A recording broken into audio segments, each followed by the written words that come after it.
Now, what do teachers think about this? For that, we're joined by Becky Pringle, a middle school science teacher who's vice president of the National Education Association. The NEA represents about 3 million public school teachers, administrators, and other personnel. Thanks for joining us. You just heard him say that this is not arming teachers, but turning teachers and other school personnel into peace officers, a last line of defense. What's your response?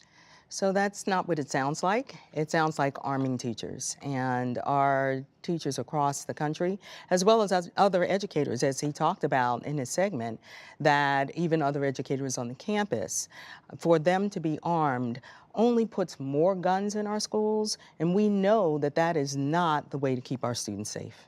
I mean, Governor Scott of Florida has announced a big plan. He wants to put armed guards in every school. What do you think of that? Well, I think it is for each school district and community to come together and talk about this new reality that are unfortunately too many of our students right now. It's the only reality they know. But here's the thing. Adults in the system always get together and talk about solutions, and they usually leave out the voice of our students. They're not being silent this time. They're here in Washington, D.C. today, and they're coming back again. And they're speaking up, and they're telling us, keep us safe. They're not talking about arming their teachers. They're not talking about arming the custodian. They're talking about common sense gun law reform, which, by the way, the majority of Americans agree with. We know we need universal background checks. We know we should not have assault weapons that are easily accessible to dangerous people. The students know that, and so do we, and we stand with them in demanding that our politicians finally do something about it. In the Texas situation, it's the local school district that would decide whether or not to participate. Do you have any objection if a local school were to say we want to do this? My question would be, who are they involving in that decision? Are they involving the students? Are they involving the parents? Are they involving the teachers and other educators in that school district? So they're coming up with a common sense solution that will actually keep the students safe. That would be the question I would ask them. But we know from evidence that introducing more guns into a situation only makes it more dangerous or more volatile.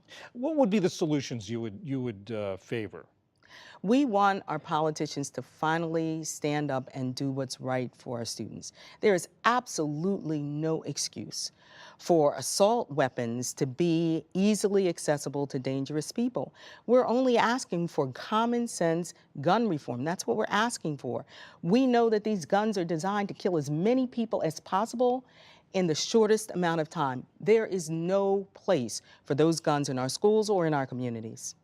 In the Parkland incident, I have to ask, there were a number of teachers who died and were wounded, shielding their students in this attack.